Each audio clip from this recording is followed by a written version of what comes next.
ఒకవేళ మీ కడుపు గాలినా మీ కళ్ళు మండినా మీరు మమ్మల్ని ఏమన్నా చేయాలని చూస్తే మా కార్యకర్తలు మీ కళ్ళల్లో కారం పెట్టి కొడతారని చెప్పి నేను ఈ సందర్భంగా చెప్పదలుచుకున్నా. ఇవాళ వాళ్ళు అనుకుంటున్నారు దోచుకున్న సొమ్ముంది దాచుకున్న సొమ్ముంది అది ఇచ్చేవారు నన్ను సంతలో పశువులను కొన్నట్టు కొనాలని అనుకుంటున్నారు. ఇవాళ పప్పులేం ఉడకవు. ఎవరన్నా మీతో కలిసినా ఎవరన్నా మీతో మాట్లాడినా ఈ రాష్ట్రంలో ప్రజలు వాళ్ళను సామాజిక బహిష్కరణ చేస్తారు.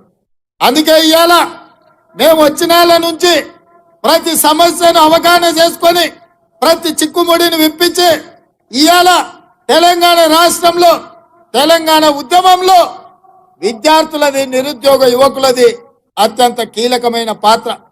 తెలంగాణ ఉద్యమంలో ఉస్మానియా కాకతీయ యూనివర్సిటీల విద్యార్థులు ముందు బాగానే నిలబడి తెలంగాణ ఉద్యమాన్ని ముందుకు నడిపించి వందలాది మంది యువకులు ఆత్మత్యాగాలు చేసి ఈరోజు తెలంగాణ రాష్ట్రం సాధించుకున్నారు.